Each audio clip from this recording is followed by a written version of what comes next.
बच्चों के शव को जलाया क्यों नहीं जाता, दफनाया क्यों जाता है। हिंदू धर्म में सैकड़ों जातियां हैं। सभी जातियों की अपनी अलग अलग रीति रिवाज हैं। हिंदू धर्म में मृत्यु के बाद शव को जलाने की परंपरा है, लेकिन हिंदू धर्म में नवजात शिशुओं को मृत्यु के बाद जलाया नहीं, दफनाया जाता है।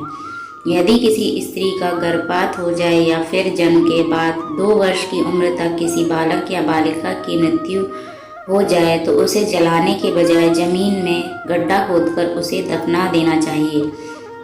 10 वर्ष आयु से अधिक उम्र के बच्चों का विधिवत अंतिम संस्कार करना चाहिए। असल में जब मनुष्य जन्म लेता है तो वह 2 वर्ष की उम्र तक दुनियादारी और इस संसार के मोह माया से परे रहता है। ऐसी स्थिति में उसके शरीर में विराजमान आत्मा को उस शरीर का मोह नहीं होता है।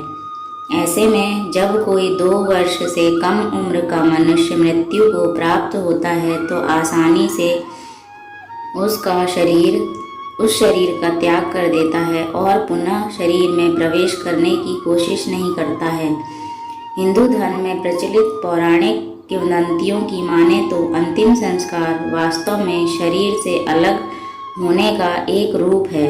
इसमें जब शरीर को जला दिया जाता है तो व्यक्ति को आत्मा से कोई लगाव नहीं होता है। वह शरीर को आसानी से छोड़ देता है और आध्यात्मिक दुनिया की ओर जाता है और मोक्ष प्राप्त करता है।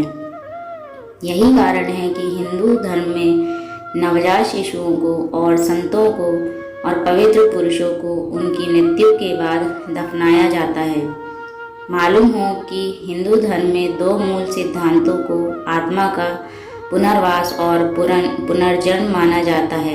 यह नियम उसी पर आधारित है। हालांकि नवजात शिशु के समय में इसकी आवश्यकता नहीं है, क्योंकि आत्मा शरीर से जुड़ी नहीं है। हिंदू धर्म में एक लोक किंवदंती है कि जब भी किसी बच्चे की मौत होती है तो उस बच्चे को 8 घंटे तक रखा जाता है और बच्चे को जलाया नहीं जाता, बल्कि दफना दिया जाता है। बताया गया है कि शिशु के अलावा संत, पुरुष और भिक्षु को भी मृत्यु के बाद जलाने की वजह दफनाना चाहिए, क्योंकि ऐसा मनुष्य अपनी कठोर तपस्या और आध्यात्मिक प्रशिक्षण के बल पर अपने शरीर की सभी इंद्रियों पर नियंत्रित कर लेता है और पंचदोष यानी काम, क्रोध, लोभ, मोह, अहंकार पर विजय प्राप्त कर लेता है। ऐसे में उस शरीर में उपस्थित आत्मा को उस शरीर से कोई लगाव नहीं रह जाता है। जब ऐसे मनुष्य की मृत्यु हो जाती है तो वह बिना किसी बाधा अपने शरीर को त्याग करके परमधाम को चले जाते हैं। अगर जानकारी आपको पसंद आई हो तो लाइक करें, दोस्तों में शेयर करें और ऐसी ही जानकारियों के लिए हमारे चैनल को सब्सक्राइब करें। धन्यवाद।